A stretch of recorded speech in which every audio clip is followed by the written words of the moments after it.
guys, Matt from House Geeks. This video I'm going to talk about fast attack choices. In the book there is 6 fast attack choices, but 2 of them are transports, which is the Raider and the Venom. So I'm not going to talk about them because I covered them in my troops video. So in this one I will talk about Beastmasters, Reaver jet bikes, Hellions, Razor Wings and Scourges. I should fit them all in. But yeah, I'm going to talk about tactics, what I've used, what I've seen. If you guys want to comment what you've used, what you've seen, what you think works well, what you think doesn't work well, by all means comment away. It really does help people understand the denizens of the Dark City a bit more. So hope you enjoy the video. Cheers guys. Right, first unit in this section, I'll go over the Hellions. Hellions are 65 points for 5 models. They are classed as jump infantry. Their stats are weapon skill 4, ballistic skill 4, strength toughness 3, 1 wound, initiative 6, 1 attack, leadership 8, and they have a 5+ save. They're pretty much exactly the same as a witch, apart from the fact that they're on a skyboard. The Heliarch is exactly the same stats, but it is 2 attacks instead of 1, and it's leadership 9 instead of leadership 8. So pretty much the same as a witch sergeant as well. They have got a 5+ save, which is probably one of the few differences, and that 5+ save is because they are on a Hellion skyboard, which brings me to the war gear. They have a close combat weapon, and they have a Hellglaive. Now, a Hellglaive is obviously a melee weapon that they are all armed with. It is strength +1, so they are strength 4, AP 5, and it is melee 2-handed. The fact that it's actually got an AP means that it's not too bad. It's quite good for killing other Dark Eldar, for killing normal Eldar Guardians, Orcs, Tyranids, things like that. But against Tau and Marines and stuff, it's not going to be much cop really. But the fact that it has got an AP means that it's not too bad. The Hellion skyboard, sorry. Like I said, it gives them a 5+ armor save. It makes them jump infantry, but it's also got a built-in splinter pod. The splinter pod is range 18. It is strength 1, AP 5, assault 2, but it's poison 4 up. So the fact that it's assault 2 means that it's obviously always going to get you 2 shots, which is always quite nice. Special rules are combat drugs, just like witches, fleet, hit and run, night vision, and power from pain.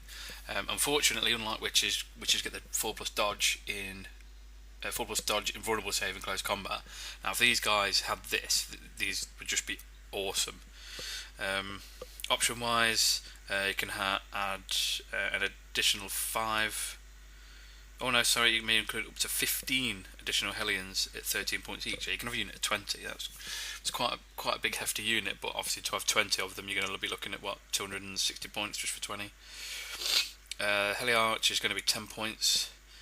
I'd say if you're going to take Hellions, I'd say this would probably be quite a decent upgrade to have. Giving them that extra leadership is quite a big help really. Heliarch may be armed with a Phantasm grenade launcher for 15 points. It's not such a bad option really to give them a grenade launcher.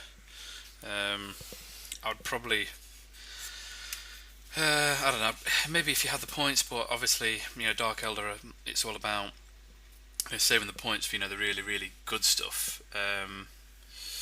Phantasm grenade launcher, strength 1, assault 1, blast, soul fright, which the soul fright rule is at the end of the shooting phase, a unit that suffers 1 or more hits from this weapon with a special rule must take a leadership test. Now the most important thing to remember there is it's about hits, not wounds. As long as you hit them, they suffer from this ability. So if they take a hit, they have to take a leadership test. The unit suffers a single additional wound with no armor saves or cover saves allowed for each point this test is failed by. Wounds cannot be allocated to models with fearless, and they shall know no fear special. So against Marines, it's pretty much no good, and obviously fearless, obviously. Now that's not a bad weapon, really. It's no armor saves allowed, and it's no cover saves allowed, and you only have to hit them. So it's not it's not too bad, but it is 15 points, and it's only good against things with low leadership. So it could be worth it, but you're going to have to be doing some good damage to make your points back on it. The Heliarch may replace his or her, should I say, Hellglaive with one of the following. It can have a Splint Pistol and Stun Claw for 10 points, Splint Pistol and a Power Sword for 15, or Splint Pistol and an Agonizer for 20. Now I have gone into all those weapons before in previous videos. If you've not watched them, go and watch them. They are quite informative, really. But out of those options, I would definitely go for the Agonizer. The reason is, for the Splint Pistol and Agonizer, it's only 20 points. Now, if you're a I don't know, a Reaver Jet Bike, what they call Arena Champion, or if you are a Grotesque Aberration, or what else we got? Carbonite Warriors, which is their Cyberites and their Hectrixes, or even the Archons. The Agonizer is 25 points, and the Hellion is actually getting it for 5 points cheaper. So it's worth taking advantage of that if you're going to take the model. Now I'm not going to give them a bash in here, but they have lost a little bit of their, I suppose, character from the other rules, because they used to be able to come out of a webway portal, which could be anywhere on the board, because obviously it just depends where your Archon used to throw it, depending on if you've read the previous rules or not.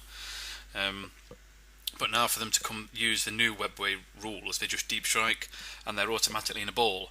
So you've got to spend that shooting phase dispersing them, otherwise they're all going to get hit by a blast weapon, and they're just going to get minced with a toughness 3/5 up save. So you've got to spread them out. Like I say, in the previous rule, they just used to move on from the webway portal that you would place down, so they could move on, be dispersed as they already are, and then shoot. So the only other option of using them is keeping them back at the back end of the board, and then when they eventually get feel no pain, slowly move them up into mid-range, midfield. I would never use them, jumping right, moving as quick as possible straight towards the enemy, because they would just get blasted. Even bolters are going to be wiping them out. Now I know it's the same for all the other Dark Eldar units pretty much all the other Dark Eldar units in the book, but those Dark Eldar units can have a transport, and that transport is going to save their ass, whereas these guys, they've got nothing that can save themselves apart from getting that feel no pain. Now with the combat drugs, again, if they get the +1 toughness, that's really good. That's probably one of the better combat drugs to get. But it's a dice roll. Can you make that toughness thing is brilliant. That's a 4+ on the combat drug table, which would be really handy to have. But you can't guarantee getting it. Obviously, the +1 attack's also good. +1 strength's really good. So there'd be, if there's +1 strength, with their Hellglaives, it'd be strength 5. And obviously through the power from pain, they would get furious charge, so they'll be strength 6 on the charge, which could be good. Initiative, not such a problem for them, because we're already initiative 6. +1 toughness is really good. +1 weapon skill, makes them weapon skill 5. That they're hitting most things on 3s. That's quite good, but it's just their survivability. That's it. That's one of the main downsides for Dark Eldar, is the survivability. If you're not putting points into Racks with toughness 4, Grotesques toughness 5, 3 wounds, or Talas and the Cronus Pain Engine, you're gonna really struggle with these. And I don't mean to bash the models at all, or the unit, because the models themselves are really, really, really nice. They're some of the best sculpted models, I think, for Dark Eldar, if not 40k. I have myself got a unit of 10 of them. But I've just not had a chance to use them. I've not had a chance to play many games with them recently, just through personal life and stuff getting in the way. Competitively, I'd say don't take them. There's a lot, there's other options to take in your fast attack choices. Or the better options to take. If you're taking a fluff army, I'd say go for it, because they are really, they're really cool.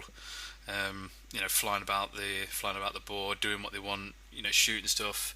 The models look really, really good. If you're going for a themed witch army, I'd say go for them again. They are really, really nice. But competitively, I'd have to rule them out really. So I shall leave that for them. But like I say, if people have had really good results with them, please comment and say how well you've used them, what layouts you've given them, things like that. Obviously, you used to be able to take them as troops in the previous edition, because you could take I think it was the Duke, the Duke. I can't remember what it was called, but he was basically an Archon on a skyboard, which made them troops. Which would be quite good really. But because they don't have that option now, they're in the fast attack slot for Dark Eldar. The fast attack slot is where all your fast, hard hitting, good troops are really. Your fast attack choices is quite thick really in Dark Eldar book. But I shall leave them as they are, and I shan't go into them too much detail, because like I say, I've not used them. I've only seen them being used in games. Let's go for the Beastmasters. Beastmasters, the points wise, will just vary on how you, basically on what you take. I shall go over all the models you can have in the Beast pack. It might take me a while because there's a few of them. Right, the Beastmaster. He is Weapon Skill 4, Ballistic Skill 4, Strength, Toughness 3, 1 Wound, Initiative 6, 1 Attack, Leadership 8 with a 5+ save. He's basically a Hellion. War gear wise, he has a Witch Suit, which gives him a 6+ save. He has a Close Combat Weapon, and he has a Beastmaster Skyboard. I think the Beastmaster Skyboard is slightly different, but not much. Beastmaster Skyboard, it gives him a 5+ save, so which is exactly the same as a normal Skyboard, and is armed with Splinter Pods. Now, Splinter Pods are slightly different, because obviously Splinter Pods. No, Splinter Pods. Sorry, they are exactly the same. Sorry, I was thinking Stinger Pods, but no. Yeah, Splinter Pods are exactly the same. Which is range 18, strength 1, AP 5, assault 2, poisoned. So, it's basically a normal Skyboard. I don't know why it had to have, a different section in the Arcane War gear. That's why. It is classed as a beast unit type, not a jump infantry unit type, which is fine. Special rules wise, the Beastmaster has night vision and power from pain. That's it. Right, now we go on to the Chimera, which is basically the evil demon dog looking thing. That is a Weapon Skill 4, Ballistic Skill 0, Strength and Toughness 4, 1 Wound, Initiative 6, 3 attacks, Leadership 5 with a 6+ save, and it is also a beast type. Special rules wise, it is a demon, and it has night vision. I did forget to add that the Beastmaster is 10 points, the Chimera is also 10 points. Right, the Chimera, now in the last edition, people used to Death Star these because they weren't classed as a demon, they just had a 4+ invulnerable save. Now, because they're classed as a demon, they only have a 5+ invulnerable save, which means they're obviously going to be, easier to take out with that 5+ invulnerable save. People used to kit the Beastmasters out with a couple of Beastmasters, about 5 or 6 Chimeras as basically the meat shield at the front, that 4+ invulnerable save being toughness 4, means that they're always going to be taking the wounds and always going to be getting the 4+ saves, and then having Razor Wing and Clawed Fiends behind them for all the punching power and stopping power. So yeah, still having that invulnerable save, still not bad, but they're not great. They are basically a Marine with 3 attacks and obviously a better initiative. Sorry. Okay, the Razor Wing Flock. They are Weapon Skill 2, Ballistic Skill 0, Strength and Toughness 3. They have 3 wounds. They are Initiative 5 with 4 attacks and Leadership 5. The Razor Wing have Night Vision, and they are swarms, and they have the rending special rule. Now these are Razorwing Flocks are 20 points. So what you're getting for your 20 points, you're getting a 3 wound base, which is basically the same for all swarms. Most swarms are all 3 wounds. They've got 4 attacks, and it is rending. So 4 attacks, so 5 attacks on the charge. It's nothing to shout about, but if you're rolling them 6s to wound, you're going to be chomping through Marines and Terminators and things like that. But obviously, as I said before, it all goes on a dice roll. Unless you roll that dice, you've got no chance of getting a 6. If you roll lots of dices, you got a higher chance of getting 6s and stuff. And obviously, with 5 attacks on the charge, and if you've got just 4 bases of them, that's 20 attacks, which it's not too bad for 20 points per base. Lastly, we'll go on to the Clawed Fiend. The Clawed Fiend is weapon skill 3, ballistic skill 0, strength and toughness 5. He's got 3 wounds, initiative 5. He's got 4 attacks, and he's got leadership 5. The Clawed Fiend has night vision and rage, and he is 30 points. Right. The Clawed Fiend has got rage, so he's obviously going to get 2 attacks on the charge rather than just 1. So he's basically going to be up sitting pretty on 4, 5, 6 attacks on the charge. So although he's not got rending and he's not got any any AP or anything, he's still strength 5. So you're going to be wounding Marines on 3s, Marines and Orcs basically on 3s. Then you've got like Tau Guard, Eldar, things like that. You're going to be wounding them on 2s. And you're going to be forcing your opponent to roll them dice for their armor save. So it's not such a hardship, and they have, like I say, they've got 6 attacks on the charge. The good thing about Beastmaster's unit is you can kit them out as you want, but you've got to make sure that your Beastmaster doesn't die, because if your Beastmaster dies and your Beast run, then you're going to have a very hard time rallying them because they have only got a leadership of 5. So you're going to want to at least take 2 out of said Beastmasters. Kit wise, we're probably going to want, like I say, 2 Beastmasters, maybe 3 to 4 Chimera, and then flesh out the rest of the unit with Razor Wings or Clawed Fiends. You're probably going to want at least a couple of Clawed Fiends, 2 or 3 at least, and then maybe flesh the rest out with a Razor Wing flock for all the extra attacks and all rending. The unit itself can consist between 1 to 12 of the models I've just given you. So you can have, like I say, 2 Beastmasters, 4 Chimera, say 2 Clawed Fiends, and then 4 Razor Wing flocks. The downside to that is obviously, price wise, it's going to be quite a hefty unit really, and it is beast, so you are going to be walking up the battlefield. I've never used Beastmasters. I haven't got any in my army because of the way they changed the rules from last edition to this edition. I was going to get some, but I've not seen anyone. I've not seen anyone use them to the best effects. Model-wise, they are quite nice. It's just the fact that if you're maxing out on, chimeras, say you want 5, 6 chimeras, there's actually 2 different models of them, 2 different variations. The models themselves are nice, but it would be nice to have a different pose, a different variation of it. If you could have, because the models themselves are different. One's got a tentacle, one's got like a bone bone claws coming out of its back. Other than that, I think they are pretty much the same pose, just different tentacles or like bone claws coming out the back. The Clawed Fiend, again, is a really nice model, but if you want to put 3 or 4 in your force, you're limited to that one model. The Razorwing flock isn't such a hardship for the simple fact it is literally, pretty much an angry crow, but it's basically an angry bird. So it doesn't worry too much how that looks. Now you can obviously kit bash your own, or you can convert your own from whatever. It's something that I probably will do in the future, but at the minute I've just got too much on. I'm kit bashing my racks, my grotesques, things like that. It's getting inspiration to actually, sit down and do them.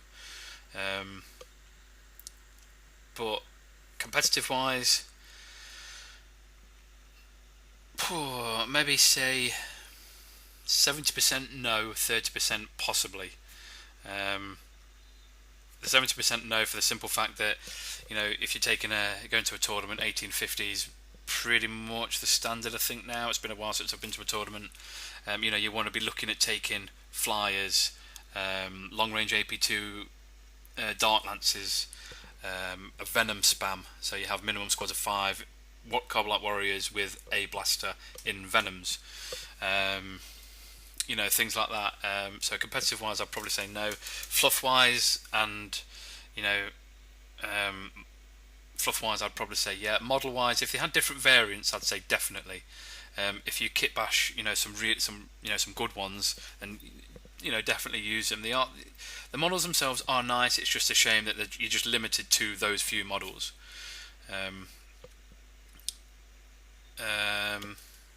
It says here at the bottom, the Beastmaster can take weapons from the melee list. You're just pouring more and more and more points into that unit. Melee wise, you can have a power sword and an agonizer. Obviously, the agonizer is 25 points, and power sword is 15. I just lost the page. Yeah, 15 points. So it's, again, if people have used them, they've had great success with them, please comment. I'd like to know personally, and I'm sure other people would like to know. So I shall leave them as they are. Right, we shall jump to, what should we go to now? Let's go for the Reaver jet bikes. Okay, Reavers are 48 points for 3 models. The unit type is, funnily enough, Eldar jet bike. They are stat-wise, weapon skill 4, ballistic skill 4, strength 3, toughness 4, obviously because I'm on a jet bike. They have 1 wound, initiative 6, 1 attack, leadership 8, 5+ save. The arena champion is exactly the same stats, apart from he has 2 attacks instead of 1, and he is leadership 9 instead of leadership 8. War gear, they have a witch suit, obviously because they're basically part of the witch cult. They have a splinter pistol, so all your riders are armed with a pistol.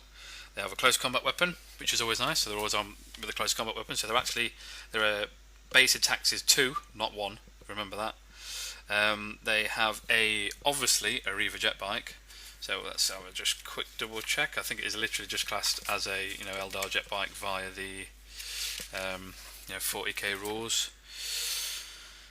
Models on Reaver jet bikes have the Eldar jet bike unit type. Obviously, they have a 5+ save, which is fine. They're also armed with a splinter rifle. Splinter rifles are in the, I've given a rundown of what the splinter rifle is in the troop section. By all means go and watch it. It's informative, hopefully. The war gear wise, they also have something called blade veins, which is probably a really good thing for them, a little bonus for them. It used to be different. I won't go in what it used to be, but pretty much they used to fly over units and not get into combat but kill stuff as they flied over it, which was really cool because you'd spend the entire game just whizzing across the battlefield, chopping off people's heads. But now, blade veins is something different.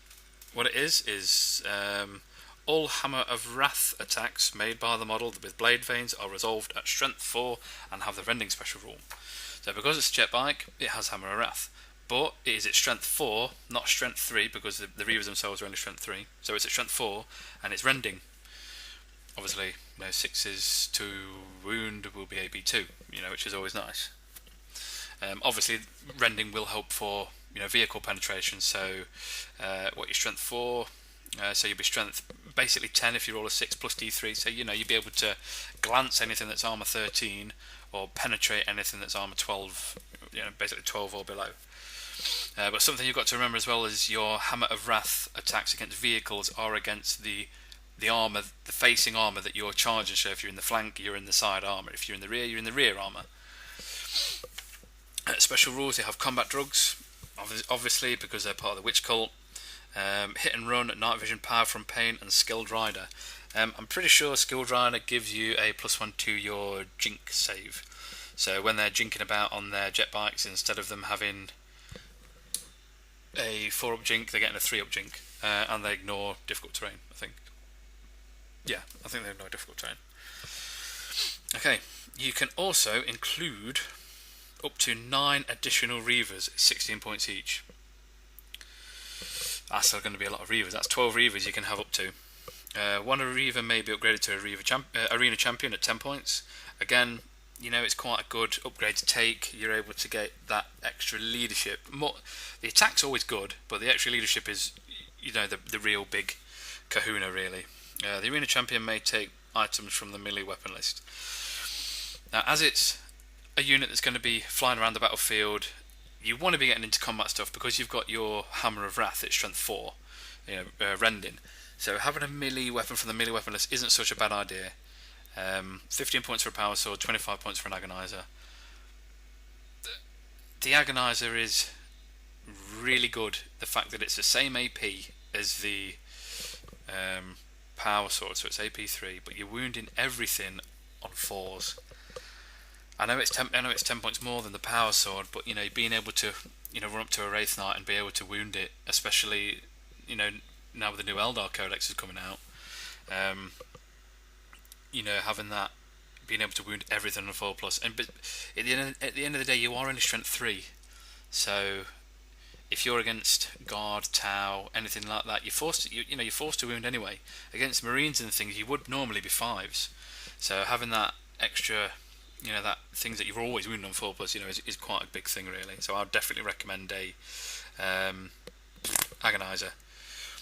For every 3 models in the unit, one Reaver may replace their Reaver's Jet Bike Splinter Rifle for one of the following. So you've got a Heat Lance at 10 or a Blaster at 10 points.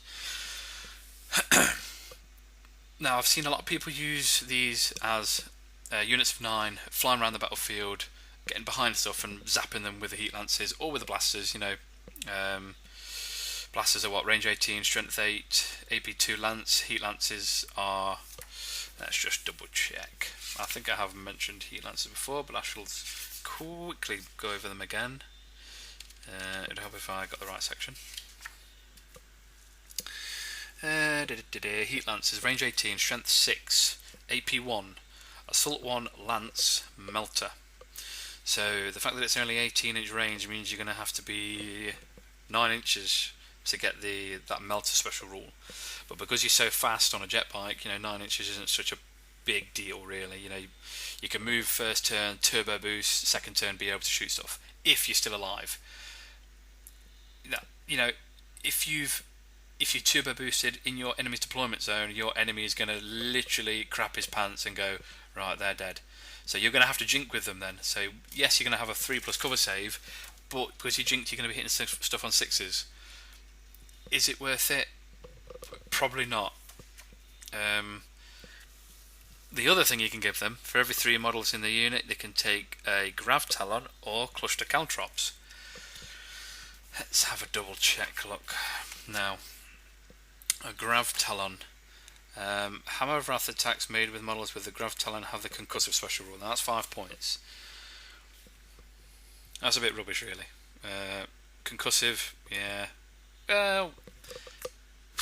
You're already initiative 6. So if you're not going before vehicles and standard to light infantry, there's no point, really. Concussive, I wouldn't bother with that. But where the good stuff is the cluster caltrops. Now they are 15 points. It's quite pricey. If you're going for a unit of 9 and you want to have 3 cluster caltrops, you're looking at 45 points. But the saving grace for them is your Hammer of Wrath attacks for those 3 models are D6 Hammer of Wrath attacks each. So that's 3d6 Hammer of Wrath attacks, and they are resolved at strength 6, not strength 4. And they have the rending special rule, so exactly the same as the blade veins. So average on 3 dice is what? 9. Strength 6. So if say you charge the front armor of a Land Raider, so you've got your strength 6. If you rend it, so you've got there's your 12. On your D3, you've got to roll a 3 to 4 to glance it, or a 5 to 6 to penetrate it. It's not such a bad thing to have, really. And the fact that it's strength 6 is you're going to be wounding Marines on 2s. Pretty much pretty much all infantry on 2s really, and it's rending. Now, that, like I said, they are 15 points each. I would definitely recommend them if you're going to use them. Right, competitive wise, I'm a bit. To be honest, I'm torn between the Reavers. They can be very competitive. They can be very pricey to use, but if used correctly, they can be very, very good. Me personally, I take them as a combat kit out. So I have a unit of 9 with an arena champion, and it has a agonizer, and I take 3 cluster caltrops as well. So they will hang back first turn, or maybe even have them in reserve. Something like that's always quite good because they're so fast moving anyway. And then you can you got your move 12, and then if you don't turbo boost or you don't want to run or anything like that, they can then move obviously 2d6 in the assault phase, or you can turbo boost and move 24 inches in the shooting phase, but you obviously can't shoot. But shooting wise, I wouldn't worry about these guys. These guys want to be jinking like mad until they get into combat. So it's something to definitely consider taking these guys. I have seen a couple of people use them to good effect, even when the unit is whittled down to only 3 to 4 models. As long as the cluster caltrop guys have survived, when they're charging into combat, they are doing some real good damage. And obviously they've got combat drugs. Having a +1 toughness for them, make them toughness 5, which is brilliant. Giving them +1 strength, make them strength 4. The wounded marines in combat, the wounded marines on 4s, not 5s. +1 attack. Brilliant. They've got 3 attacks base. 4 on the charge, +1 weapon skill. It's weapon skill 5. Another bonus. Obviously, the only things you won't be wanting really will obviously be the +1 initiative, because you're already initiative. Initiative 6, and the leadership. So it's literally the initiative and the leadership that you're not particularly fond of. Well, the leadership one's not too bad. Obviously, if you've got an arena champion in there, it makes that unit leadership 10.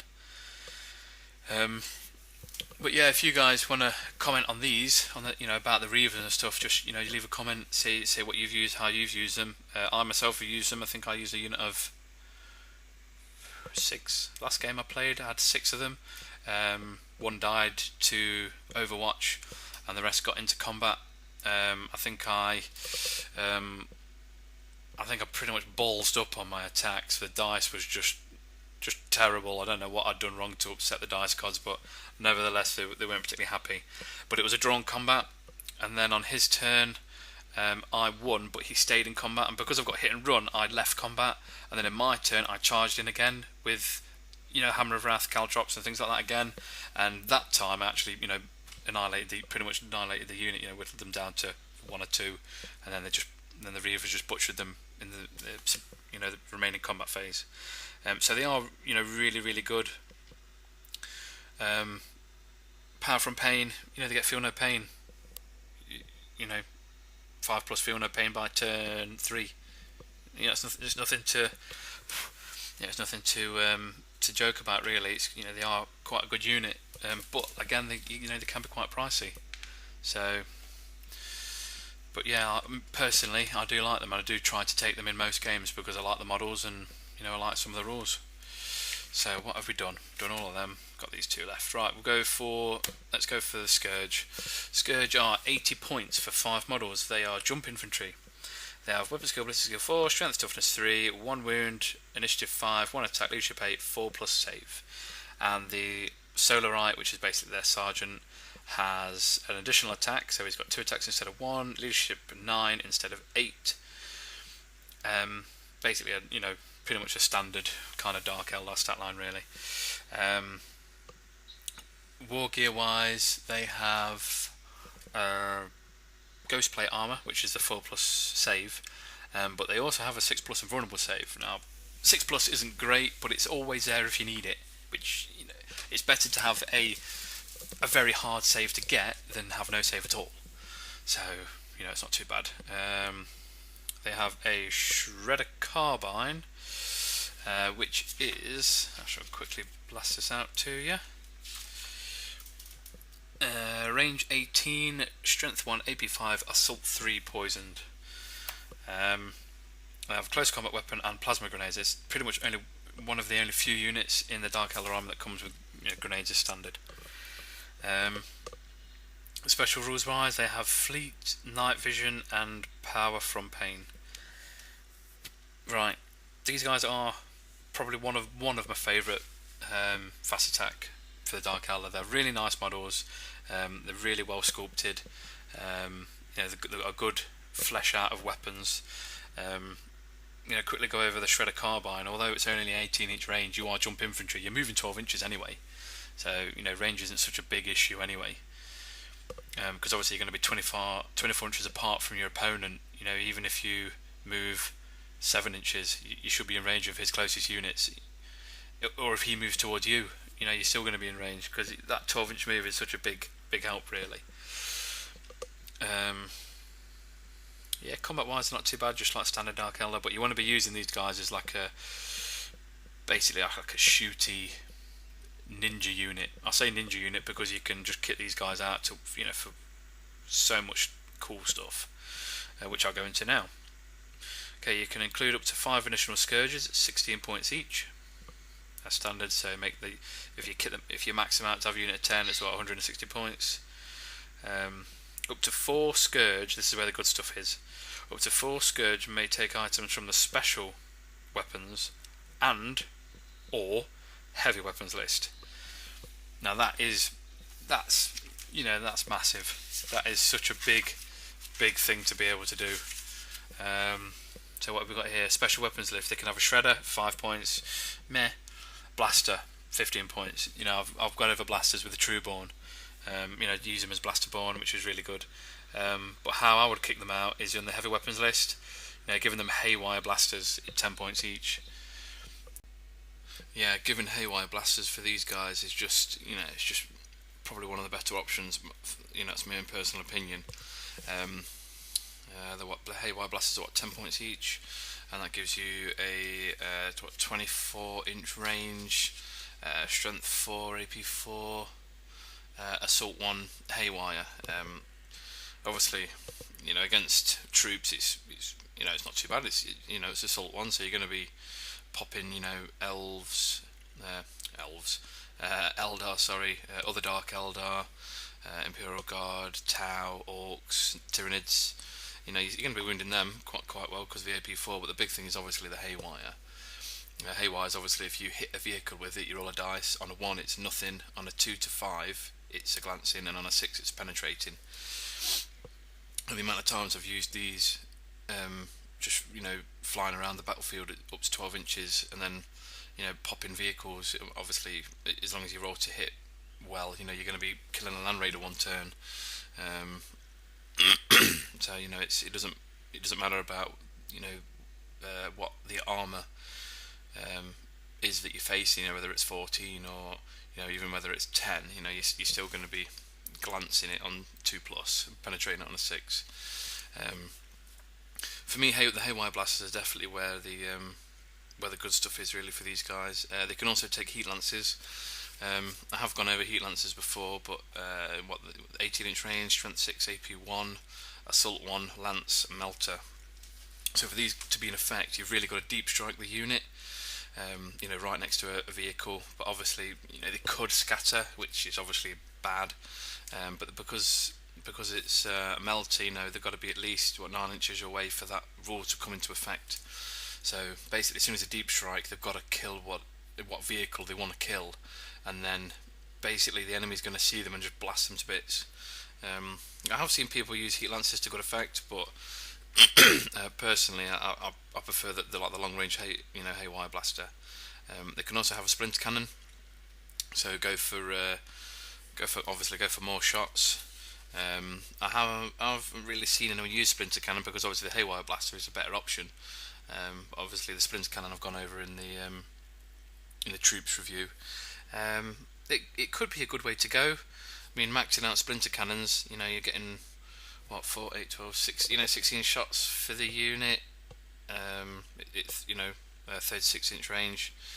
I suppose it's not bad. Obviously, if you stand still because it's salvo, you're going to get for 28? Yeah, 28 shots just from the splinter cannon. So it's not too bad, but you're looking at, if you're taking Venoms, that's going to be a much better option, really. Finally, you can give them Dark Lances. They're 20 points each. Dark Lances are good, obviously, because they're long range vehicle popping weapons. I always take them on my raiders, so I decide not to go with the lances. Obviously, the downside to the lances is that it's a heavy weapon, so your 12-inch move is basically negated because you're just sat there shooting. And if you need to move, you're going to be snap firing. So yeah, my money for them would be the Haywire Blasters. Competitive wise, I'd say they are quite a competitive unit, really. Just taking units of 5 with Haywire Blasters, you're looking at 120 points. So that's five Scourge, 4 Haywire Blasters, and they're just flying around the battlefield, taking out vehicles. Really, I mean, it's quite good for its points, really. Obviously, the one lone Scourge that has its Shredder Carbine is going to be the first to die. Unfortunate for him, but they are a really good unit for taking out any armoured vehicle, really. I wouldn't say they're an auto include, but it's almost guaranteed. Wrecking a vehicle a turn if you're in range and it doesn't have a cover save or anything like that. But yeah, if you guys have kitted them out differently, please comment and let other people know. Right, lastly, I'll go into the Razorwing Jet Fighter. Okay, the Razorwing Jet Fighter comes in at 130 points. It is Ballistic Skill 4, its front, side and rear armour is 10, it has 3 hull points, and funnily enough the unit type is a flyer, a vehicle flyer. War gear, it has 2 disintegrated cannons, 4 monocycle missiles, and it has a twin-link splinter rifle at the front. Just like normal Dark Eldar, it comes with night vision, and it also comes with supersonic. Okay, I'll quickly go into the options as well. May replace both disintegrated cannons for 2 Dark Lances. That's 10 points. But obviously replaces both of them for both the disintegrated cannons for 2 Dark Lances.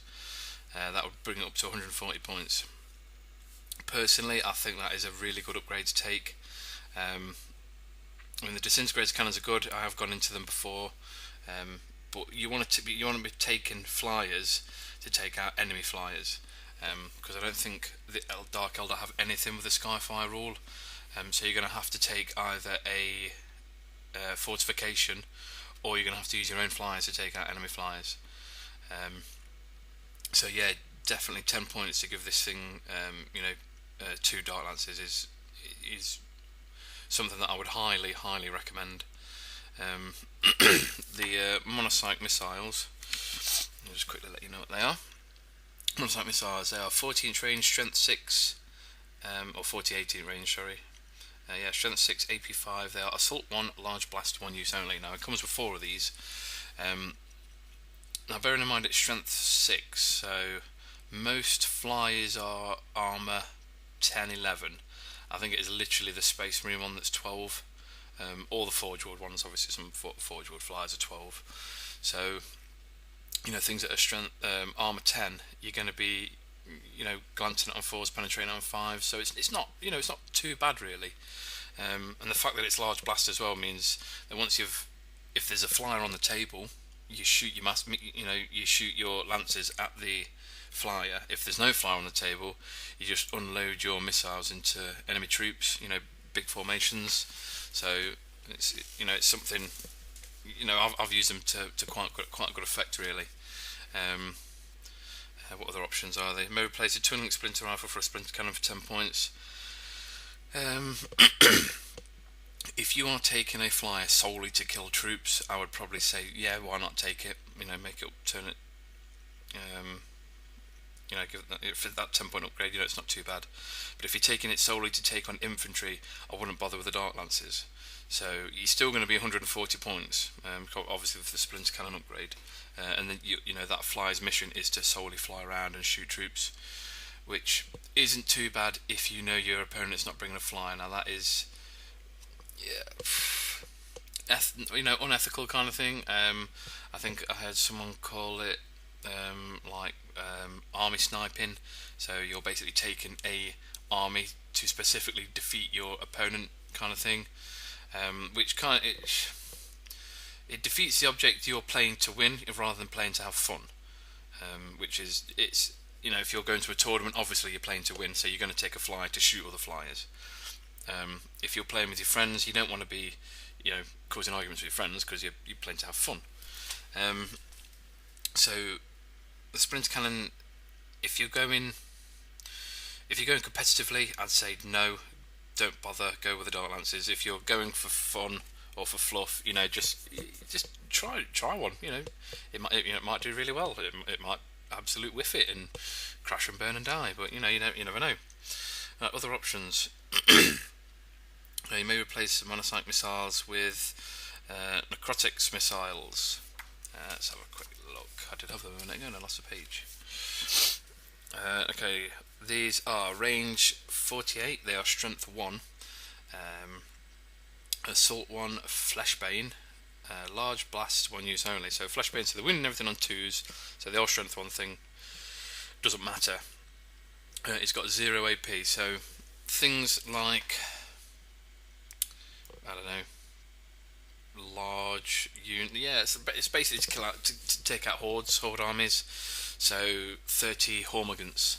It's just going to absolute annihilate 30 Hormagaunts, Termagants. Obviously, Tau armor 4, so they're going to have a 50% chance of surviving. Imperial Guard with armor 5, yeah, maybe. Orcs, yeah, might not be too bad. But again, you want to be taking your flyers to take out enemy flyers because it's the only thing that can, that can kill other flyers. Then it's got also Shatterfield missiles. Shatterfield missiles are range 48, strength 7, AP dash. They are assault 1, large blast, shred. So again, these are really good at killing hordes because they've got shred. So you reroll onto wound. Strength 7 means you probably wounded most infantry on 2s anyway. But again, that's kitted out for it to be taken on infantry. Just quickly let you know as well, the necrotoxin missiles, they're free, and the Shatterfield missiles are 5 points.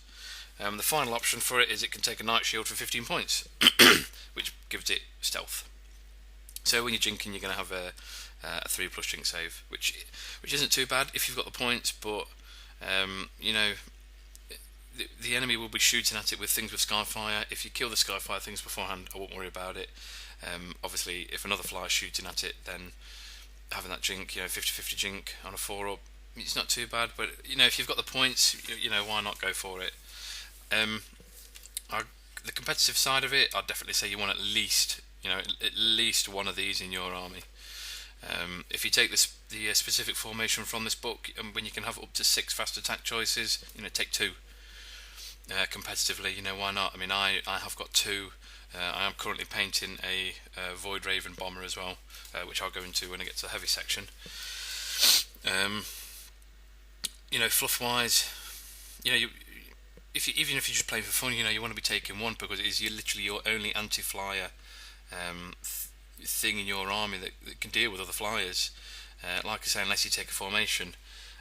I usually like to play like fluffy games, and for me, formations with Dark Eldar it just doesn't work because Dark Eldar are a raiding army. They appear in real space to take slaves for fighting pits. They take slaves to, well, just to be really cruel to them, really. But they're not they don't appear on a planet and then entrench themselves and then let the enemy attack them. They take the attack to the enemy to raid them like lightning fast. And for them to have fortifications, it just doesn't work, fluff wise. So I don't bother with fortifications for a Dark Eldar at all. So obviously that rules out, the Icarus, las cannon, and whatever they're called, for the fortifications. So the only things with Skyfire, really, like I say, will be your flyers. So I will definitely recommend Again, I'm not going to say it's an auto include because you know, me and a couple of my opponents, a couple of my friends, we sometimes agree. No flyers. You don't have to take. If you're playing with a friend, have games like that. No flyers, or you can say, right, today we're going to have no heavies. It's all about fun, really, especially if you're playing friends. But again, like I say, if you're playing a tournament, you want at least one of these, if not two. um, like I said about the formation, when you can have up to 6 fast attack. If you want it to be, what standard tournaments are 1850 points. You could literally have your minimum 2 troops in Venoms and then max out, and then you can have 6 flyers. 6 Razorwing Jetfires. I've never seen anyone do it. If anyone has, let me know how it was, because I can, I'd like to like to hear about it. So you've got 6 Razorwing Jetfighters, zipping around the board, and then you could have 3 heavy support choices, obviously, which would be your Void Raven bombers. So you've got 9 flyers on the board at once, which should be pretty horrible.